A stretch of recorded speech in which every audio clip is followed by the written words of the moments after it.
Coming up on Hoge and Jahns, we are finally into our Week 6 preview episode. Bears and Commanders. Get everything you need to know on the Commanders from Ben Standig to get into our three big questions. You know the drill here. Make all our picks for the weekend. Hoge and Jahns starts right now.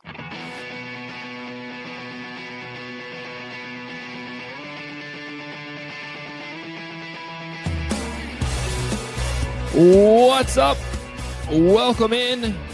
Hoge and Jahns with you to talk about the game that'll never get here. Yeah. I was just about to say the bye week is over, but it's not. Today's only Friday.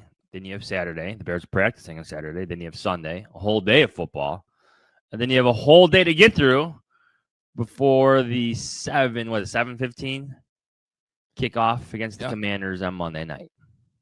You know what I'm actually doing on Sunday? And don't get mad at me, everybody. I am going to be scouting two of the Bears' opponents. Ooh. Future opponents. Going up to see the Packers play the Bengals. Got offered tickets a while ago. Never sat in the stands at Lambeau. I've always wanted to do. We've been there many times, obviously, in the press box. I was really, when we got offered these tickets, it was a summer. I was like, Joe Burrow? Yes, please. Now I get Joe Flacco. Different Joe. Would have preferred the other Joe. He's a good Joe. He's not a bad Joe. Hey, he beat the Packers once already this year. Yeah. Joe Flacco. Maybe he'll do it again. So it's an upgrade for the Bengals, I think. Yeah, so we'll get a. I'm actually it's hard to explain, but you know this from going to the games. You just when you're there, you get a better sense of everything going on.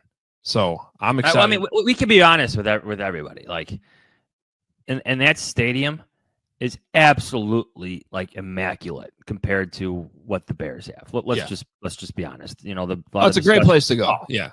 I mean, the Bears got their own stadium plans, and it looks just like the Las Vegas plans, and I get it, but Green Bay, they did it right with their stadium.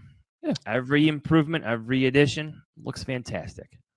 So I thought what I don't know if that game's on CBS or Fox, but whoever's got the game of the week this week thought the same thing because it's a late afternoon window. Thought it was supposed to be a big one, and instead, I think I don't know what's the spread, like 10 something. 14.5. I have it. My goodness. Later to discuss. Okay. All right. So maybe it won't be what I thought it was. Anyway, good time in sports with a lot going on. Cubs got the win last night, forcing Game 5. That was, and they did so in emphatic fashion. Yeah, they did. Giving everybody a little bit of confidence, which is good. We were talking on the phone last night about the story I have on Theo Benedict up now on allcsgo.com, and you got to hear my reaction with my sons next to me as they cheered on a home run by the Cubs. Who hit that one?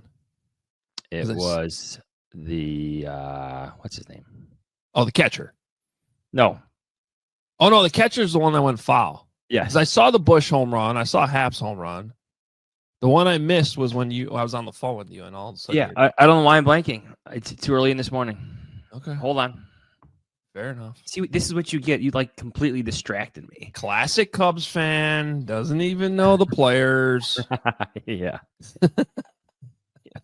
Hold on. Let me yell for my sons as they were the ones cheering as I'm stuck on the phone with you. Yeah. All right.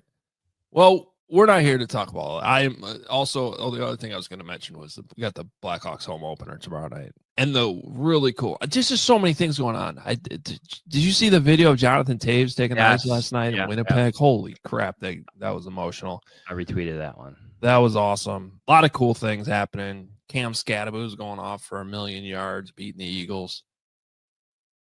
Who knew he would be good? I don't know. Pretty much anybody who watched college football last year. With all that, as Jahns looks up the mystery home run, we have a football. Kyle Tucker. Oh, yeah, only Kyle Tucker. Yes. Yeah. I'm tired, man. You know what I recommend for you? What? All right. I wasn't sure if I was going to bring this up. Have you seen these new, I don't even know if they're new, but my wife came home with them from Costco. They're Starbucks energy drinks. It's like Starbucks had an energy drink they were selling in the store, but it was like actual, like it would come in a cup. I feel like Starbucks has always had an energy drink called coffee. They're so good, and they should not have been discontinued. I just want to say that. But the caffeine content in there, like, could borderline be illegal. Like, that's right. No, so these are different than the ones they were selling. I don't know if they sell these cans in the stores too, but they're in cans. They still make them because my wife came home with them. And I had a busy day yesterday. I actually took a nap because I was just so dead. It was about 5:30, and I'm like, I need to wake up.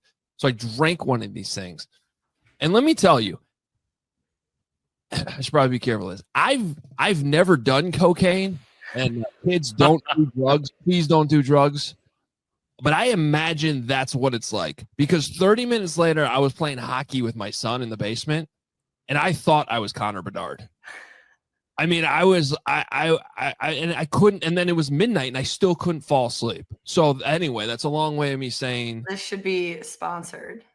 Well, yeah. So instead, please get an RC Cola. It's probably way safer, and we'll still give you the little bit of caffeine you need this morning, Johnsy. But my God, if anybody else has had this thing, let me know, because I think I'm still kind of like energized by it, even though that was over 12 hours ago. I got my cup of coffee right here. Were you able to fall asleep? No. It was midnight. I was still awake. Yep. And then even once I did fall asleep, I didn't feel like I slept normal, because I'm a pretty hard sleeper. Not last night. My goodness. All right. So there was a lot of sports happening. Sister Jean passed away last night. Oh, yeah. That was sad, actually. Mm-hmm. What a legend. Yeah. 106 years old. You mentioned Jonathan Tay's return to Winnipeg. Just his return to the ice. That was awesome to see. I made sure to retweet that. Then he had the Cubs game. He had Cam Scatterbo completely running over the Philadelphia Eagles. That was fun to watch. So even the Hawks game last night, I mean, they're now 0-1-1, but the first two games have been really entertaining and competitive. It's fun watching these young kids. They're not going to make the playoffs this year, but if they keep playing games like that all year, I'm going to be excited. And now here's the one downside of the Cubs playing tomorrow night is the Hawks home opener just got kind of stepped on, because I was all excited for that. And I'm still going, but the Cubs play at the same time against the Brewers. So we'll see how it all plays out. And eventually we'll get to Monday night, which is what we're here to talk about, Bears and Commanders. If the Cubs win, Johnsy, I think game one of the NLCS is Monday night too. I think you're right. So maybe we'll end up being, I don't know if you saw these videos of our friends over at PHLY last night. So they had the Flyers, Eagles, and Phillies all playing at the same time. And they all lost. And they had a live stream of them watching these games. Tough night in Philly. We'll just say that. I mean, we're Chicago, so we're not really supposed to feel bad for Philly, but they've had a nice run of success. I saw a tweet this morning that it's only happened twice ever that a city's hockey team, football team, and baseball team all lost on the same day, where the baseball team got eliminated from the playoffs at the same time. That level of devastation. So last night was obviously one of them. The other one was 1983 Philadelphia. Well, yeah. That's the price of success, I guess. It is. All right, Johnsy. Well, let's get into it. Little bit of a different structure to the show this week. We just sort of a weird week. Got a lot of different things going on. So we do not have a Commanders guest this week. We apologize for that. We're still going to break this thing down deep as we usually do. And we start with our 3 big questions. Are you ready? I'm ready. 3 big questions. Presented by RC Cola. RC Cola is not a soft drink. It's just damn good cola. Number 1. Adam Hoge, are you more concerned about the Bears' run offense or the run defense? Run defense is my answer to this, because I think the Bears have shown an ability to still find a way to score points enough points, not a lot of points, but enough points, and survive with the weapons they have in the passing game and Caleb's development. The run defense, I think, is the most demoralizing thing when you can't stop the run on a football field, and they just need to somehow fix that to give the offense a better chance in some of these tougher games that are coming up. I think that personnel is going to help both right now. I think Ozzie Trapillo and Theo Bennett will help the run game, just like it did in Las Vegas. And I think getting TJ Edwards and Kyler Gordon back will help the run defense. It'll allow them to play more base packages against certain personnel, which they didn't do against the Las Vegas Raiders. But if I'm going to project this a little bit going forward, I'm still very concerned about how the Bears are playing up front defensively. The takeaways have been fantastic. Getting TJ Edwards back is going to be great. Getting Kyler Gordon back is going to be fantastic. But up front, I don't know if they're getting enough right now. But now they might not have Jaquan Brisker. Yeah, I know. Like, what the hell happened there? All of a sudden, a quad injury coming out of the bye, which we didn't. He finished the game in Las Vegas, so I mean that's something that's got to get answered here in the next couple of days. But it just seems like, I don't know. It just seems like it's one of those years for the defense. They're gonna have one guy come in, one guy go out. No Grady Jarrett right now. The stats show the interior of that defensive line is kind of where the problems have been for the most part when it comes to stopping the run. So they just need more there. And we should say we are recording this on a Friday morning when the Bears will practice later today and on Saturday. So a lot can change injury-wise, and more clarity can be provided at some point by Ben Johnson. Number 2, what's more overblown? Caleb versus Jayden or the Hail Mary revenge game? Can I say neither? I don't think either of these are overblown. I think that, like, first of all, you had the number 1 overall pick. You have to get it right. So I don't think, like, is it too early to be making conclusions on these quarterbacks? Yes, and that's mostly been my point. I know I got Commanders fans all hot and bothered this week, and they're all over my mentions because, dare I say, that the evaluation between these two guys is not done yet. But yes, history will show 10 years from now, we're going to be talking about whether or not the Bears picked the right quarterback here. I don't think that's overblown at all. It's a huge moment in the franchise's existence, whether they got it right or they screwed it up again. And then second, I don't think is the idea of the revenge, if that's what, like, specifically we're going with, is that maybe a little bit overblown? Okay, I'll meet you a little bit on that because it's a new season. It's a new team. It's a new coaching staff. But in general, I think for the players that were here last year, that game and that moment was one of the bigger moments in the long, long franchise history. Because it wasn't something that they were able to shove aside and come back and win the next 2 games, which were very, very winnable games. No, they went on to lose 10 straight games, and they fired their head coach in season for the first time in the franchise's history. It was a big deal. And so I do think it matters to some extent that they at least go back to Washington on Monday night and put that behind them for specific people, like obviously Tyreek Stevenson being the number 1 guy. Like, win or lose, if he can come out and ball out and continue to play like he has the last 2 games, I do think that matters. I don't think that's overblown. I look at it this way. Like, there's 2 storylines here. Like, one's a micro storyline, like the Hail Mary revenge game. Like, this is it. This is the week. That's it. And then it's done. And I think, to your point, Tyreek Stevenson is the leading star of this storyline, but there are a lot of guys on the field, on this roster currently, who will probably need to exercise some of the demons that happened there, because as we've talked about in previous podcasts, this is when things changed for Matt Eberflus. This is when he started to lose his team.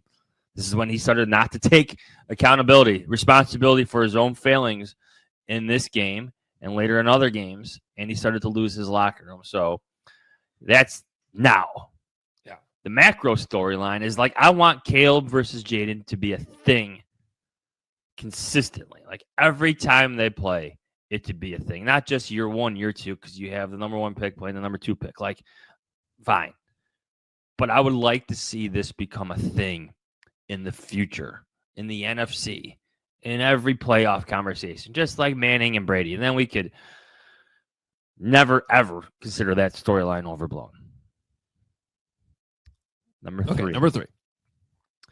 In the Bears multiverse, Adam Hoge, is Dan Quinn still the team's head coach this season if they hire him over Matt Eberflus in 2022?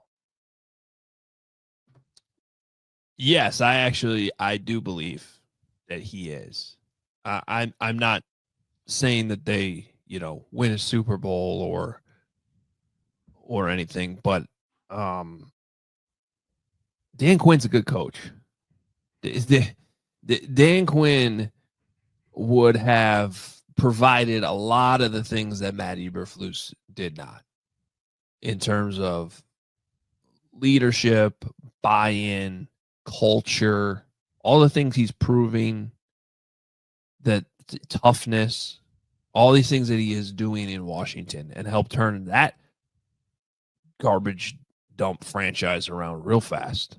I mean, they are having as many problems as the Bears, if not more, when you start going on the line of ownership and everything. And obviously their ownership changed too, which helps. But I do think Dan Quinn lasts more than 3 seasons if the Bears had hired him in 2022. Now, I can already hear the fans right now listening to this being like, yeah, but it ended up better off because we got Ben Johnson. I agree with that. We think, yeah. Yeah. I as well, but I would even argue that regardless of what the results end up being with Ben Johnson, you want this quarterback paired with an offensive head coach. In fact, that's still one of my, I don't think it's as much of a concern, but like sort of a uneasiness with Jayden Daniels in Washington, in that, okay, how long is Cliff Kingsbury actually going to be there? And does he need to go? Is he going to go through offensive coordinator changes? Now it's working out so far, but Dan Quinn's a good coach, man. We don't have to get into it all right now, but he was good in Atlanta. Blowing the Super Bowl sucked. There was some things that happened after that. He made some bad offensive coordinator hires after he lost Kyle Shanahan. No question about it. He also hired Kyle Shanahan, though. And then he did a really good job in Dallas with that defense, which has been a dumpster fire since he left. So, yes, I think he would still be the head coach. And yes, I'm not too concerned that it ended up working out the way that it did. I remember being so surprised, like in those final few hours when the Bears made their decision to hire Matt Eberflus over Dan Quinn, because Dan Quinn was like he was their number 2, their 1B. He was their finalist. He was their chief competition for Matt Eberflus. And then, yeah, you learn later why, like, they hired Matt Eberflus because of their connections there between there were the agent connections between Ryan Poles and Matt Eberflus, but like, let's call it what it is. Another ridiculous decision between Bears head coaching finalists. Yeah. You if those are your 2 finalists, you hire Dan Quinn every single time. And everybody knew that at the time. I would also like to, like, this is an interesting, like, fun topic to discuss. But Dan Quinn decided to go back to the Dallas Cowboys, stick with them for a couple of years as their defensive coordinator, and didn't become part of the hiring cycle, at least in terms of leaving Dallas, until last year. And then it was kind of like the perfect storm for him. Hires Cliff Kingsbury, gets Jayden Daniels in the draft, and just things start to change in Washington almost, really instantaneously after those moves. But remember who Washington wanted to hire over Dan Quinn. Yeah, true. They kind of settled for Dan Quinn. The guy they really wanted was Ben Johnson. And that was the whole, and so he would have been there from the start with Jayden Daniels. So there's your Commanders multiverse. Another layer of the storyline for Monday Night Football. All right. Those are your 3 big questions presented by RC Cola. RC Cola is not a soft drink. It's just damn good cola. Very good. Very good. All right. Need to get to our over-unders and predictions. But first. All right, Adam Hoge, let's be real for another second. The world's gone soft. Everybody gets a trophy just for showing up and just being there. Everything needs to be bubble wrapped, safety secured. Some soda used to have some kick too. Now it's all about pretty colors and easy fizz. RC Cola is not a soft drink, just damn good cola. It's the original cola, doesn't fold under pressure. RC's an OG cola in a world full of spineless soft drinks. No trends, no gimmicks, no glow up. It's been the same since 1905. It didn't need to change whatsoever. Some pop with some pop. Yeah. You like that? We should go pop, but it's a cola. As long as we're not saying soda, I'm good. It's pop, pop, pop. RC tastes like a punch in the thirst. So do yourself a favor. Grab some RC at your local store. Stock up for all your end of summer parties, back to school celebrations, or just watching the next Bears game on Monday night. RC is the move for whatever you're doing. And what you might be doing is heading over to Sunnyside Dispensary, which is what you should be doing. Our friends there are here to elevate your football season. Sunnyside is your home for judgment-free shopping. They have a crazy selection with over 100 different strains to choose from with easy online ordering and in-store pickup wherever you're at in Illinois. Sunnyside has a location for you. They have spots as far south as Champaign and as far north as South Beloit. Stop in the store nearest you for expert guidance from their staff. You can also check out Wrigleyville, River North. They got you covered. Or you can just go to sunnyside.shop for bright buys every day, including 50% off your first 3 online purchases. To get that, just enter promo code HICHGO at checkout to qualify. If you're a returning customer, you can use code CHGO50. Exclusions apply. Sunnyside Dispensary. Bright buys every day, only for 21 plus or Illinois medical card holders. All right, overs and unders. You ready? Let's get through these.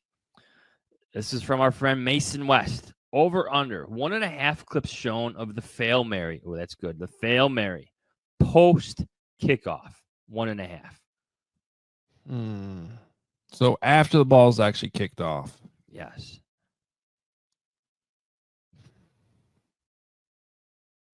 I'm going to say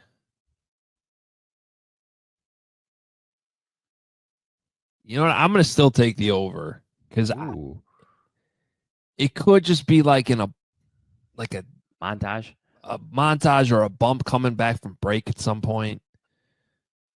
So I'm going to say over still. Okay. I think you get 1 as part of that montage. It's definitely going to be featured pregame, though. Extensively. Oh, yeah. From James Hardman, over under Tyreek Stevenson picks. Half. I like the idea that Tyreek's going to have a big game.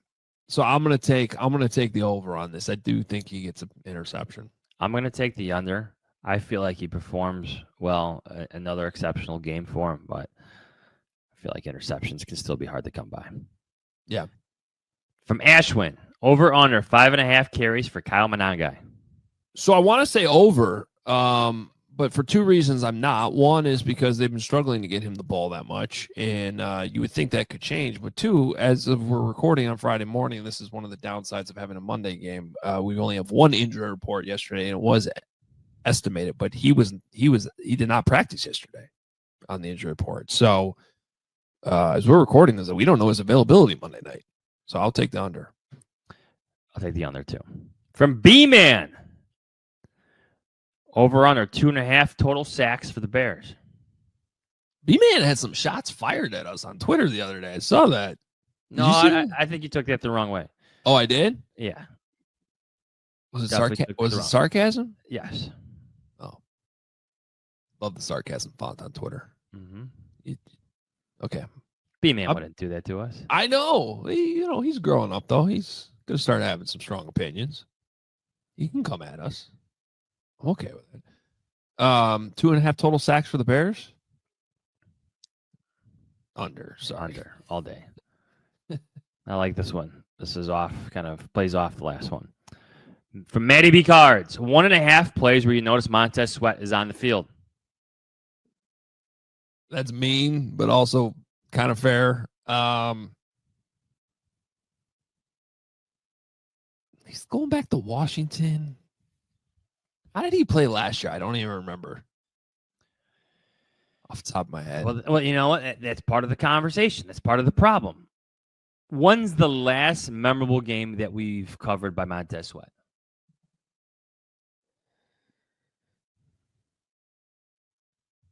Two years ago? It's been a while. Yeah. All right, I'm going to give him the benefit of the doubt, though. I'm going to say over. I'm going to say he has a couple splash plays. His return to Washington. Yeah. Revenge game. This is from Tommy. Yards give him up. This is good. Yards given up that don't matter. Over, under 12.5. Okay, well, I didn't do this on purpose, but obviously I got the shirt on. Every yard matters. Right, Matt Eberflus? Every yard matters. For those that don't understand that reference, this was the play before the Hail Mary last year, where they just essentially let the Commanders get in the Hail Mary range by not guarding the sideline. And Matt Eberflus said repeatedly that didn't matter. And that was essentially the moment where he lost the locker room. Kevin Byard brought that up immediately in multiple interview settings. It was all the players' fault, not the defense you put them in for the Hail Mary. So anyway, I'm going to take the under on that, Tommy, because every yard matters. There you go. Yeah, me too. This is from Tyler. One more here. Over under half trick plays that involve an offensive lineman. Got to pay homage to Doug Kramer. He sets this at a half. Sorry. Trick plays that involve an offensive lineman. So this is kind of a mind trick because you bring up the Doug Kramer play and everybody wants to forget it. On the other hand, did you see the new Wiener Circle challenge? Yeah. But that's for the entire year, season. For the entire year, Wiener Circle now saying that if at any point this season the Bears score an offensive touchdown, it has to be an offensive touchdown with either a defensive player or offensive lineman, they'll again give away free hot dogs. But it's got to be, it can't just be like a pick six. It's got to be an offensive play. So we're thinking Akeem Hicks getting the handoff, the Matt Nagy days. Eddie Jackson was involved. I forget if he scored or he was just involved in the play. Well, that was just like almost became like a running joke because every time Eddie Jackson took the field for something, like something else happened, Ray had to leave the field. And I feel like we're due for one of these. I thought early on in the season when I saw Theo Benedict go in motion that he was going to be the guy, like given his background as a tight end, that he was going to be the guy who catches the touchdown pass, the offensive lineman who catches the touchdown pass from Ben Johnson's next gadget play. But now he's your starting left tackle. So I don't know if it's going to happen. Yeah, and you would need, like, I don't even know who you would throw it. Do you throw it to Ozzie Trapillo if Darnell Wright's back? But we don't even know if Darnell Wright's going to be back. Darnell showed the ability to catch the ball in the offseason, but now he's got an elbow injury, so I'm not sure you want to do that. Yeah. All right, I'm going to say it's not this week, but it's coming. Yeah. I think this game is too tight, too competitive, and I don't know if it's going to go the way where Ben Johnson feels a gadget player is needed in a certain moment. So under, not happening. Okay. All right, it is that time. Predictions. I want you to go first because I'm struggling with this one. I'm not going to lie. Let me set it up. Monday Night Football, ABC, 7:15. Bears at Commanders. Commanders, 4.5-point favorites. I'm struggling with it too. I'll start with the bold prediction. Okay. Bold predictions. This one's going to sound very familiar, but after the last weeks or 2 weeks ago, after the struggles in Las Vegas, Cole Kmet comes back and bounces back. Not only catches a touchdown pass, but is the Bears' leading receiver in this game. Wow. That is bold. Now, okay. Touchdown and leads the Bears in catches, I should say, because maybe Roma Dunze has more yards. Yeah, leads the Bears. I would hope so. I would hope so, just in terms of yards. You know what's interesting is my bold prediction is that Colston Loveland gets his first NFL touchdown in this game. So get the 12 personnel going. We had that stat about 12 personnel early on in this week. Yeah, mainly just because I'm tired of watching Tyler Warren score touchdowns every week. So we're just going to will it to happen. All right, what's your prediction? I'm going Bears 26-24. Wow. It's a total gut pick. I just feel like there's going to be certain mojo working on the Bears' favor in this one. Maybe I'm too have that Raiders game too much in my mind because there's a lot of matchups here that don't favor the Bears. Like you look at the Commanders, right? Let me just give you some of their stats right now. Bear with me here. Yeah, I was looking at some of it. Their defense, specifically like stopping the run, has been really good. So just in terms of scoring, like they have the number 8 offense in scoring. They have the number 9 defense in scoring. This is going to be a very challenging game for the Bears in a lot of aspects. Like I'm worried about Jayden Daniels running wild, but at the same time, I think Ben Johnson has a little energy going into this one. I think he plays he presses the right buttons in terms of inspiration, motivation, and getting the players where they need to be. Well, this is kind of what you're getting at. Let me give you Washington's EPA numbers. EPA per play, they are 7th in the league. EPA per dropback, they are 11th. EPA per rush, they're 4th. Their success rate is 8th. And their passing over expected is 8th. So, and explosives are only 16th, but still middle of the pack. Bears, offensively, EPA per play, 25th. EPA per dropback, 15th. That's actually a good sign for Caleb. So similar number there to Jayden Daniels. Although this is also factoring in Marcus Mariota's playing. EPA per rush, 32nd, dead last in the league. Again, I said the Commanders were 4th. Bears, 32nd. The Bears' success rate, 29th. Compared to the Commanders being 8th. So there's a lot of numbers here that I guess go to show you that the Commanders are correctly favored by 4.5 points, which seems a little high at first. But football's not played in spreadsheets. And I tend to agree with you. It's sort of a gut. Coming off the bye, Ben Johnson making adjustments, Bears getting a little healthier. And I've watched a lot of the Commanders this year. And one of my sort of bold-ish predictions before the season is I didn't think this team was that good. They're the oldest roster in the league. They're not going to have Terry McLaurin. I'm not saying they're bad. I thought last year was a little fluky.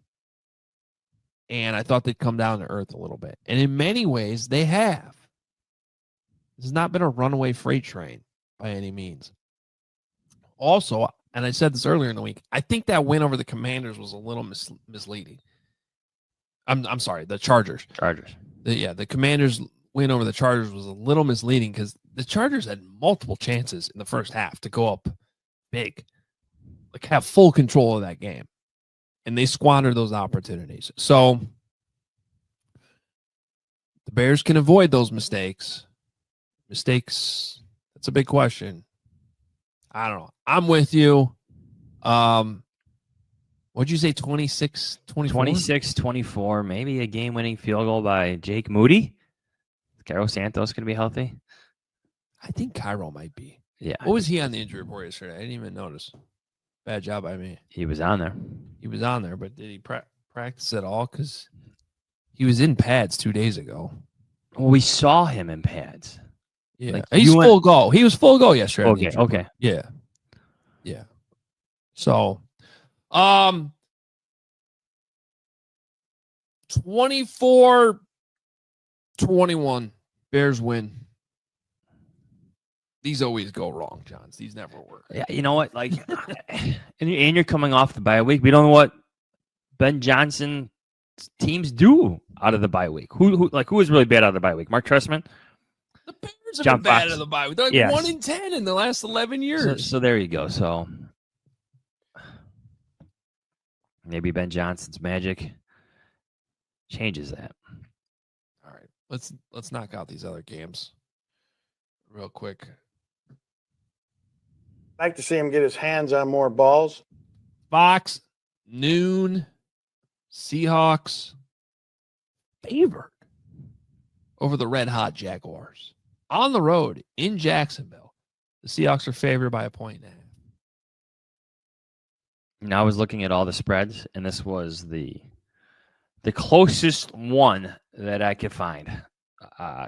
Yeah. How about Sam Darnold? You had your questions about Sam Darnold. I did not think he was going to carry over as much from Minnesota. And he's just the latest example of a first-round quarterback thrown to the side who ends up in a good situation with good coaching for a year, turns it into a big maybe he's the next Baker Mayfield here in the sticks for a while. And if so, then the Seahawks, who got a lot of criticism for what they did, trading away Geno Smith and then signing Sam Darnold, maybe it's going to work out. Well, I mean, just look at the numbers already. Geno Smith, he's thrown a lot of interceptions so far this season. I think he leads the league, right? Yep. I'm going to go Jaguars here. And that's despite the fact that Seahawks coming off a loss, Jaguars are coming over off a big win and on a short week. I kind of am not surprised about the spread, even though I questioned it off the top. That cross-country flight playing a 10 a.m. body clock game. Do you have an earthquake there? This is shaking, yeah. You look like you're having an earthquake at your house. I'm going to go Jags because they're getting 1.5 points. Seahawks coming across the country. Again, that's a 10 a.m. body clock time. I didn't check if they're flying out a day early. Maybe they are, but I'm going to go Jaguars. Sam Darnold has completed 73.1% of his passes for 1,246 yards. Yeah. 9 touchdowns, 3 interceptions. He's averaging 250 yards passing per game, a passer rating of 114.8, just exceptional. I'm going Jaguars too. They seem to have some things going right, but definitely want to tip the cap to Sam Darnold and just the season he's having for the 3-2 Seahawks. But I think it's the Jaguars that go 5-1. The Jaguars defense is good, and they're taking the ball away a lot. So I think they pick off Sam Darnold once or twice in this game. And that'll help. I didn't hear all of it. I heard a lot about most of it, but what I did hear, I did not hear any of that. CBS noon. Patriots 3.5 point favorites down at the Superdome against the Saints. I had to put this one on our rundown because we talked a lot about Drake May, to the dismay of some listeners earlier this week. And the Saints are the Bears' next opponent. So I think it's going to be fun where you have Drake May on the road against the Saints. You get to see what he does. And then you have Caleb Williams at home versus the Saints. You get to see what he does. So let's continue that quarterback conversation. I like the Patriots in this one. I like what they're doing. I like Drake May. I like them by a touchdown. But just to be able to compare and contrast the numbers later on this year should make for some fun fodder, at least on this show. Give me the Saints to cover, Pats to win. Saints have been frisky in every single game this season, except for when they went to Seattle and got blown out. And I don't think the Patriots are a team that is going to blow them out. Plus, this game is in New Orleans. I think the Patriots win by probably a field goal. If this was a 2.5 point spread, I'd probably take the Patriots. 3.5's a little bit too rich for me for a team that I still think is young and coming off a great win. Maybe a little bit of a letdown here going into what's still a tough environment, even if the Saints are bad. And again, the Saints have played a lot of teams tough this season, and they beat the Giants, who looked pretty good last night. So, yeah, I like the Saints here. Okay. All right, let's continue this love fest. CBS 325, Bengals at Packers. That's where I'll be. With Adam Hoge in the stands. 14.5 points here. That's a lot of points, man. It is, especially with a weird quarterback change this week. It's tempting, though, to take the Packers still, even though 14.5. Packers are going to win. He might have a backdoor cover here. 14.5 is a lot of points. Yeah. Like, even if the Bengals win by or lose by 13, that's a cover. Give me the Bengals. Joe Flacco, baby. Micah Parsons and Trey Hendrickson on the field. Same game. That's fun. Just in terms of star power. I'm with you. I can't take. I feel like the Packers will probably end up covering that, but I can't. That's too many points to actually take. So I'll take the Bengals. I'll take the Bengals to cover there. Show a little voodoo to the quarterback and just get on the edge of a tackle and get a ton of sacks without pressuring. CBS 3. Is it Mark Helfrich? Yeah, it is. He's calling games, college games. Get a ton of sacks. Yeah. I mean, sacks. Yeah, right. He didn't even correct himself. CBS 325. 49ers at Bucks. Good one. This is a good game. This is a really good game. I wish I was going to this one. 3.5. Bucks are favored at home. You know it's going to be a close game. So I'm going to take the 49ers, but I'm taking the Buccaneers and Baker Mayfield to deliver yet another game-winning drive when it matters. Like what? Yeah. 2 or 3 of their wins this year have been game winners by Baker Mayfield, correct? I think he has 4.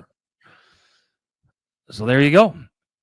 Same thing happens. It's a storyline that's going to continue. It's going to be a close, tight game. 49ers are a good team. But Baker Mayfield finds a way to win in the end, but 49ers cover. Let me look that up. Oh, man. I feel the same way about that 3.5 seems like a little too much, but it's Mac Jones again. It's sounding like it's going to be Mac Jones. Give me the Bucks. I'm going to take the Bucks cover. I think they're going to handle this one at home. Baker Mayfield, 4 game-winning drives this year, so you are correct. Bucks have been fun, man. Baker's fun. He's one of my favorite players to watch. He's just gritty. He's tough. Great leader. It's been a cool my story. Algorithm now populates my feed with like Baker Mayfield sound bites and clips. Mm-hmm. It's fun to watch. All right. Couple more here. Did you put 6 games in here? You did. I put 6. Sorry. Look at you. No, we got a couple here. His quote, courtesy of Adam Hoge. NBC Sunday night, 7:20. Lions head to Kansas City, where the Chiefs are still favored by 2.5. I don't like. Am I wrong in thinking that line's just off or suspect? So the weird thing about that Chiefs game the other night, they lose. And in a weird way, you take away the Mahomes pick 6. Because, like, the Mahomes sort of pick 6, he's just not going to get that a lot. He didn't. My point is, offensively in the passing game, it's the best I thought that they've looked all season. On that touchdown where Trevor Lawrence falls twice, not just once, but twice. Gets up and runs in for a touchdown. Did you watch Chris Jones? Oh yeah, he's been feeling the heat all week over this. He did not hustle, and he should, I don't know. Maybe something's off right now in Kansas City. Maybe we always talk about like the end. Like how many conversations did we have in the NFL about like this is the end of the Patriots and they just kept going. Yeah, they bounced back, but. I don't know if this is the week for the Kansas City Chiefs. I don't. The Detroit Lions are on fire. Absolute fire. Jared Goff is playing like an MVP candidate. Give me the Lions in this. Yeah, this feels like a trap, but I'm going to take the Lions too, just based on the evidence that we have and how they're playing. So, I'm with you on that one. All right, last one, real quick. I mean, I can't answer that. I mean, this is like, I don't know, horse racing. Monday night. There's 2 Monday night games. If you're not That's aware. why I did it. Yeah, 2 Monday night games. So Bears are gonna have some competition. This one's the first one. The Bears one starts at the normal time, but at 6:15 Chicago time on ESPN, the Bills go to Atlanta, where the Bills are 4.5-point favorites. Bills. Okay, You said be quick. So Bills. I think the Bills win, but I'm going to take the 4.5's a little bit too much. I'm going to take the Falcons to cover. Okay. So there you go. All right. We will get out of here.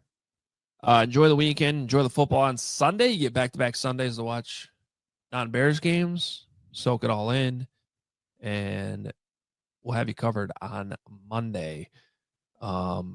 Should mention, if you're looking for a place to watch the game, come on out.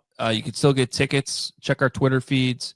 But there are tickets available. We're doing the pregame show, our CHGO Bears pregame show from Morgan's on Fulton. It is the Vaughn McClure and Jeff Dickerson Foundation annual event. They're doing a watch party this year. It's a great, awesome rooftop venue to come out and watch the game on Monday night. And if you get there when it opens, we'll be there doing the pregame show. So you can come hang out. I'll probably stick around and watch the first half there before we head back to our studios for post game and the rest of the game. So come on out if you're looking for a place to watch. All support's a great cause. It is a really cool venue. It's on the rooftop, so you can get involved. Check out our Twitter accounts for the link to get tickets. Also become a diehard. It's a great time with all the sports going on Monday night. We'll see if the Bears also have competition from the Cubs in the NLCS, but we'll have you covered. CHGO is going to be the place to be. Pre-game, post-game. Same thing if the Cubs are playing pregame. We'll have a watch party for them as well. So a lot going on in the sports world. And we will always have you covered on CHGO. So get locked in. Make sure you become a diehard. Read Johnson's piece on Theo Benedict today. It's awesome. It's my favorite thing you've written for CHGO so far. Just getting started. Yeah. Thank you. But it's a really cool story on a Canadian who's kind of bucking the trend. And gets his first start Monday night. So do not miss that story. We're out of here. We will talk to you Thursday morning live following Monday night's game. That'll be our next show here on Hoge Jahns. We'll talk to you then. See ya.